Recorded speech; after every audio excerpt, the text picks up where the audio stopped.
Hello students, आज का हमारा टॉपिक है demultiplexing the address data bus AD7 to AD0। हमें पता है 8085 माइक्रो प्रोसेसर में एड्रेस लाइंस की संख्या 16 है और डेटा लाइंस की संख्या 8 है, जिसमें एड्रेस के lower order address 8 lower order address data lines के साथ मल्टीप्लेक्स्ड होते हैं। मल्टीप्लेक्सिंग करने से नंबर ऑफ़ पिन्स की संख्या रिड्यूस हो जाती है।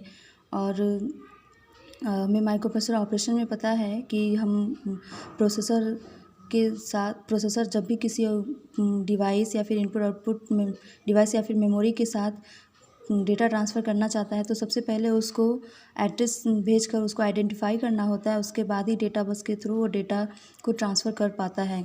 तो यहाँ पे बसेस का जो यूज़ हो रहा है, मल्टीप्लेक्स्ड बसेस का यूज़, वो अलग अलग टाइम पे अलग अलग काम के लिए किया जा रहा है, तो ये डीमल्टीप्लेक्सिंग होती है।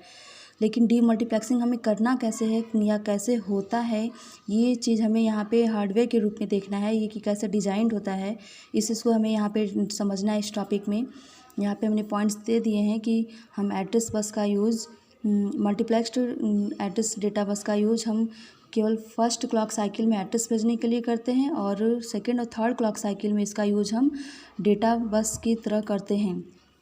तो हम यहाँ पे मल्टीप्लेक्सिंग समझते हैं कि मल्टीप्लेक्सिंग कैसे करते हैं। यहाँ पे डायग्राम बनाया गया है 8085, जिसमें AD0 से लेकर AD7 इसको मल्टीप्लेक्स्ड दिखाया गया है और उसके बाद A8 से A15 ये यूनिडायरेक्शनल एड्रेस बस पिन है जो कि हाई ऑर्डर का है। इसके थ्रू हम हाई ऑर्डर का एड्रेस भेजते हैं और इसके थ्रू डेटा भी भेजते हैं और लोअर ऑर्डर का एड्रेस भी भेजते हैं। ये यहाँ पे एक लैच का यूज किया गया है। लैच यहाँ पे 74LS373 लैच है। इस लैच के थ्रू ही यहाँ पे इस मल्टीप्लेक्स्ड एड्रेस डेटा बस का डीमल्टीप्लेक्सिंग हम कर पाते हैं। डीमल्टीप्लेक्सिंग में देखिए यहाँ पे डेटा बस को अलग किया गया है और एड्रेस बस को अलग किया गया है, ये डीमल्टीप्लेक्सिंग है। और यहाँ पे ये मिक्स है तो ये मल्टीप्लेक्सिंग है, उसको अलग करना ही डीमल्टीप्लेक्सिंग होता है। तो लेकिन डीमल्टीप्लेक्सिंग कैसे होता है इस चीज़ को हमें समझना है, तो इसके लिए इसका हार्डवेयर बनाया गया है। ये हमें यहाँ पे इसके बारे में थोड़ा सा डिटेल देखना है कि ये लैच में क्या होता है। लैच का हम आपको डिटेल यहाँ पे फिर से बता रहे हैं। लैच देखिए, लैच में यहाँ पर डी फ्लिप फ्लॉप यहाँ पे लगा है, जिसमें आउटपुट हम क्यू बार से ले रहे हैं और क्यू बार के आउटपुट को कनेक्ट किया गया है नॉट गेट से। ट्राई स्टेट नॉट गेट है, ये एक ट्राई स्टेट इन्वर्टर यहाँ पे यूज़ किया गया है और उससे कनेक्ट किया गया है। ऐसे ही इसमें टोटल फ्लिप फ्लॉप की संख्या 8 है। जितने यहाँ पे एड्रेस और डेटा लाइंस की संख्या है उतने ही यहाँ पे फ्लिप फ्लॉप की भी संख्या होती है और उसी के साथ इस करस्पॉन्डिंग जो हमने नॉट गेट या इन्वर्टर लगाया है उसकी भी संख्या टोटल 8 होती है।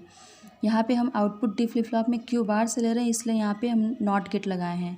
अब हमें ये ध्यान देना है कि सभी फ्लिप फ्लॉप और ट्राई स्टेट सभी यहाँ पे इन्वर्टर यहाँ पे सभी ट्राई स्टेट लॉजिक में है। ट्राई स्टेट लॉजिक में है, जैसे कि यहाँ पे देख सकते हैं डी फ्लिप फ्लॉप में यहाँ पे एनेबल लाइन है, ये सब एनेबल लाइन है। तो सभी डी फ्लिप फ्लॉप के एनेबल लाइन्स को कॉमन करके यहाँ पे एक जी नाम दिया गया है और इस कॉमन एनेबल लाइन को माइक्रो प्रोसेसर के ALE पिन से कनेक्ट किया गया है।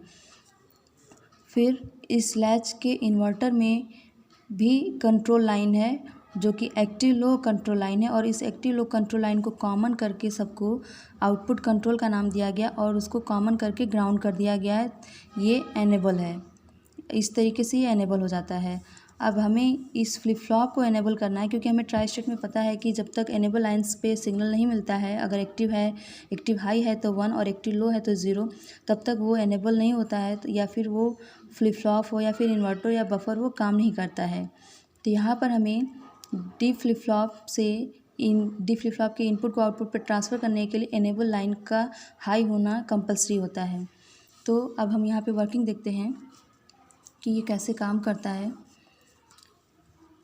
हमें पता है कि प्रोसेसर जब इस मल्टीप्लेक्स्ड एड्रेस डेटा बस पे सिग्नल भेजता है तो अगर वो उसको हम एड्रेस की तरह आइडेंटिफाई कराना चाहते हैं तो उसी समय ALE पिन का हाई होना कंपलसरी होता है। टाइमिंग डायग्राम में भी इसको देख चुके हैं कि ALE जितनी देर के लिए हाई होता है उतनी देर के लिए इस पिन पे भेजा गया सिग्नल एक एड्रेस बस की तरह काम करता है, लोअर ऑर्डर एड्रेस बस की तरह काम करता है।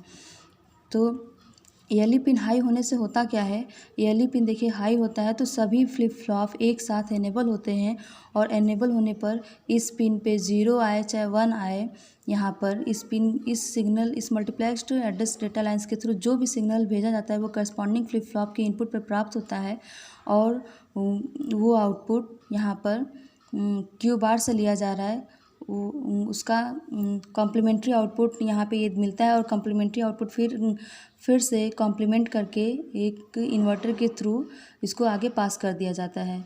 तो इस लाइन पे हमें आउटपुट तभी प्राप्त होता है जब हमारी ALE 1 होती है। जैसे ही ALE 0 होता है, ALE 0 होगा तो यहाँ पर ALE 0 होने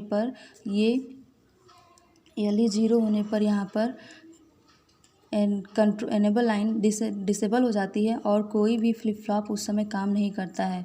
अतः यहाँ पर माइक्रोप्रोसेसर के थ्रू भेजा गया माइक्रोप्रोसेसर के द्वारा इस मल्टीप्लेक्स्ड एड्रेस डेटा पिन पर भेजा गया सिग्नल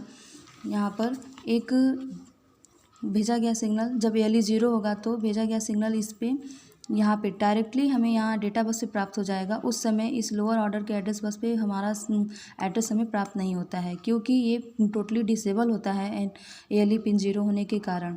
इसलिए यहाँ से डेटा बस से यहाँ पे भेजा गया सिग्नल डेटा बस पे बाईपास हो जाता है। इस तरीके से हम डेटा बस का डीमल्टीप्लेक्सिंग और एड्रेस बस का डीमल्टीप्लेक्सिंग कर लेते हैं ALE पिन के थ्रू और इस लैच के थ्रू। आपको समझ में आया कि नहीं, इसको कमेंट बॉक्स में ज़रूर बताएं। जो भी प्रॉब्लम है उसको भी शेयर करें।